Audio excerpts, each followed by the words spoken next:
Alright, so college football games are already insane. 100,000 people crammed into a stadium, marching bands blasting, and students doing beer funnels at 8 a.m. But sometimes the location itself steals the show, and I'm not just talking about neutral site games at an NFL stadium. I mean literal lunacy. Today we're diving into the craziest, most out-of-pocket places that college football games have ever been played. You'll be questioning if college football is a sport or just America's longest-running social experiment, and stick to the end, where I'm gonna reveal the craziest place I think a college football game has ever been played. The game in Wrigley Field, with only one end zone. All right, let's kick things off with one of the strangest and honestly funniest stories in college football history. The 2010 showdown between Illinois and Northwestern at Wrigley Field. Yes, the baseball Wrigley Field, home of the Chicago Cubs, ivy-covered walls, and fans throwing back opposing home run balls. It might sound like a cool novelty idea to drop a football game into such an iconic venue, but the execution? Pure chaos. All right, here's the backstory. So both schools wanted to celebrate Chicago's deep ties to Big Ten football and showcase the city on national television. ESPN was on board, the Cubs were excited to show off Wrigley in November, and the matchup got branded the Wrigleyville Classic. But here's the problem. Wrigley wasn't designed for football, and when they actually laid the field out, they discovered the east end zone was dangerously close to the iconic right field wall. We're talking about less than a yard of buffer space. One overthrown fade route and a receiver would be eating bricks for breakfast. So officials had to make an unprecedented call. For safety reasons, every single play of the game would head towards the west end zone, even though an east end zone did technically exist. So that's right, no switching sides like in normal football. Offenses for both Illinois and Northwestern had to drive in the same direction all game long, and defenses had the weird task of protecting the same end zone over and over. It was like football got turned into a one-way street. The memes practically wrote themselves.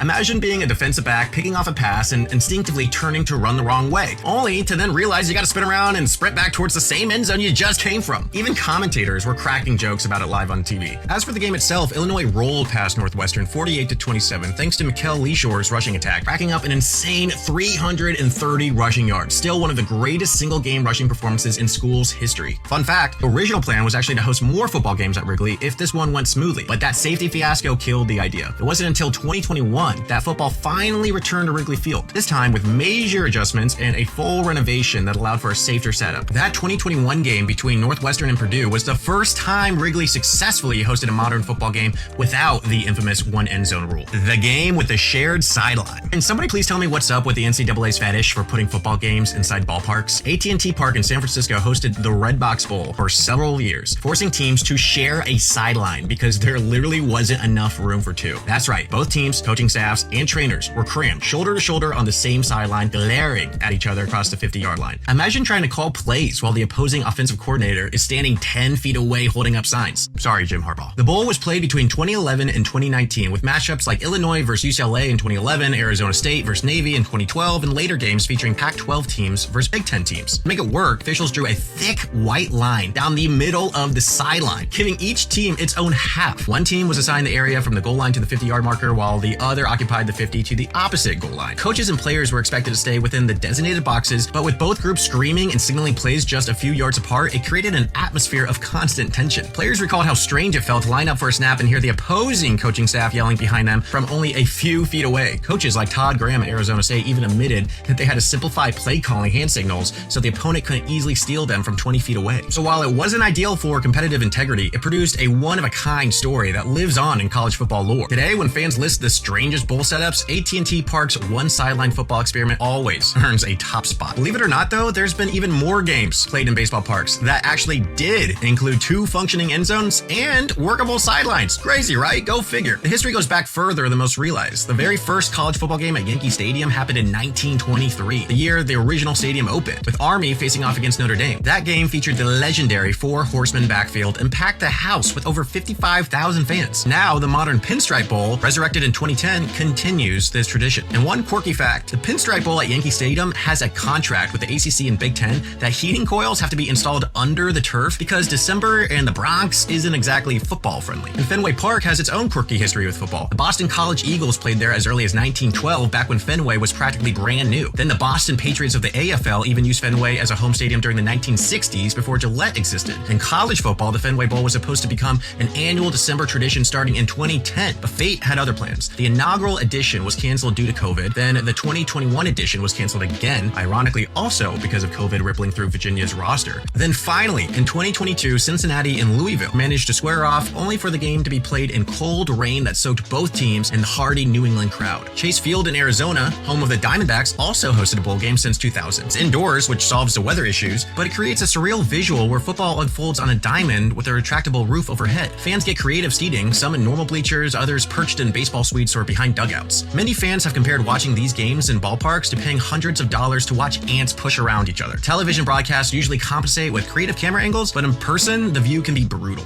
The Rose Bowl.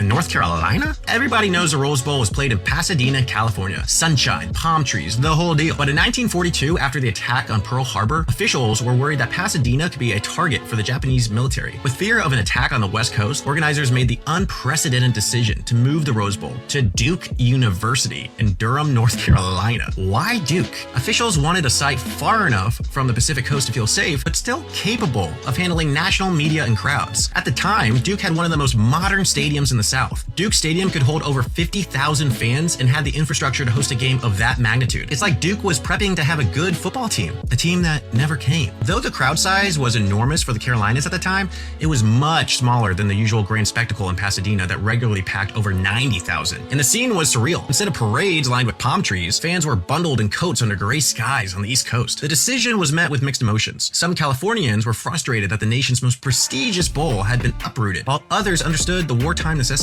Another big reason, though, why they chose Duke was because Duke was playing in the game. Maybe a little conflict of interest, if you ask me. It didn't matter, though. Their opponent, Oregon State, made the cross-country trip and shocked the heavily favored Blue Devils 20-16. Fun fact, Oregon State's victory marked the school's first and only Rose Bowl win to date. Duke, playing in its own stadium, essentially turned into the first and only home team to lose a Rose Bowl game. To this day, it's the only Rose Bowl not played in California, and it remains a bizarre slice of history that reminds us college football will literally adapt to anything. War, pandemics, or even Duke football pretending to be relevant. The college football game in Ireland. Now let's hop across the pond because for some reason, college football loves Ireland. This college football classic has now become a thing. In 2022, Northwestern played Nebraska in Dublin at Aviva Stadium. And here's what makes the matchup particularly interesting. Organizers selected Nebraska because of its massive national fan base and history as one of the sport's blue blood programs, while Northwestern carried the connection of head coach Pat Fitzgerald's Irish roots. It was a great way to market the game to both American audiences and Irish locals, and both schools embraced the novelty of traveling abroad to start their seasons. The game itself was a thriller, going back and forth the entire way, but the turning point came when Nebraska coach Scott Frost called for a surprise onside kick while leading in the third quarter. It failed, handing Northwestern prime field position. The Wildcats took advantage, scoring to go ahead, and later sealed the 31-28 upset with a late interception. And you're gonna love this one. Midway through the game, the stadium's credit card machines failed, and with payments down, concession stands simply started giving away beer and food for free until the issue was resolved. For Nebraska fans already stressed about yet another heartbreaking loss, free Guinness might have been the only consolation prize. The incident went viral and is still remembered as one of the wildest in-game moments unrelated to the actual football. Now, this wasn't even the first time a college football game was played in Ireland. Notre Dame and Navy have played in Ireland multiple times, with games in 1996, 2012, and again in 2023, highlighting the strong cultural connection between Irish and Irish-American traditions. The Dublin series has now become an annual goal, with future matchups scheduled years in advance. The 2022 contest, though, remains the most memorable so far, not just for Northwestern's upset win, but for the surreal mix of football, culture, and free-flowing beer that turned Aviva Stadium into one of the sport's most unforgettable stages. Ah, yes, the Frozen Bowl, Alaska. All right, time for one you probably never heard of. Alaska actually hosted a college football game. In 1983, the University of Alaska Fairbanks staged a Division II matchup as part of a promotion called the Gold Rush Classic. The goal was to bring more sporting events to the state and showcase Alaska as more than just a home of dog sledding and moose sightings. They invited Central Washington University and the University of Alaska Fairbanks club team to participate, turning the event into a novelty attraction for locals and curious fans from the Pacific Northwest. And here's an important detail. The University of Alaska Fairbanks didn't even have a traditional NCAA football program at the time. They fielded a club team that usually played much smaller local opponents, often other club squads or military-based teams in the region. Their games were typically low-key affairs held on modest athletic fields, not large stadiums. So while Alaskans were accustomed to football in the snow, this kind of high-profile matchup against a school like Central Washington was far from normal. It was less about continuing a regular season, more about putting Alaska football on the map, if only for one frozen afternoon. The playing conditions were brutal. The turf surface at Fairbanks Stadium was frozen stiff, and players later described it as trying to run on concrete covered in ice. Temperatures hovered well below freezing, while biting winds making it feel even colder. Sideline heaters struggled to keep players warm, and fans bundled up in layers of parkas, ski masks, and gloves just to last through the quarters. Reporters at the game joked it felt more like an Arctic expedition than a college football contest. Logistically, the event was ambitious. Organizers organizers marketed it as the northernmost college football game ever played. Promotional posters featuring players and helmets next to gold miners, and local businesses got involved by offering discounts to anyone showing a ticket stub. Attendance was modest compared to a typical bowl, roughly a few thousand people, but considering Fairbanks' remote location and freezing conditions, it was seen as a respectable turnout. Fans in the stands were given free hot chocolate refills to keep them from freezing. Halftime entertainment featured local musicians bundled up in full snow gear, and the marching bands had to shorten its set because instruments were literally freezing and seizing up. Players taped their shoes for traction, and some even wore multiple pairs of socks stuffed with hand warmers. As for the game itself, Central Washington claimed victory, winning comfortably against Alaska's undermanned squad. Why was it only held once though? Well, the costs were high, travel was difficult, and both players and coaches made it clear afterwards that hypothermia was not an ideal hazard for student athletes. And the NCAA showed a little interest in sanctioning more Alaskan experiments, but still it goes down as one of the coldest sanctioned college football games ever played. A one-time novelty that gave fans in Fairbanks a chance to say they witnessed history in parkas and snow boots. So there you have it. College football games have unfolded in ballparks with one-sided sidelines and end zones, in Ireland with free Guinness, and even on the frozen ground of Alaska. That's the beauty of this sport. Unpredictable, chaotic, and sometimes flat out ridiculous, but always unforgettable. Don't forget to like, subscribe, and hit that notification bell because part 2 of this saga, the craziest places college football games have ever been played, is going to be the next video I publish. And that's where I reveal my choice for the most outrageous venue of them all. You won't want to miss it. All right, see you next time.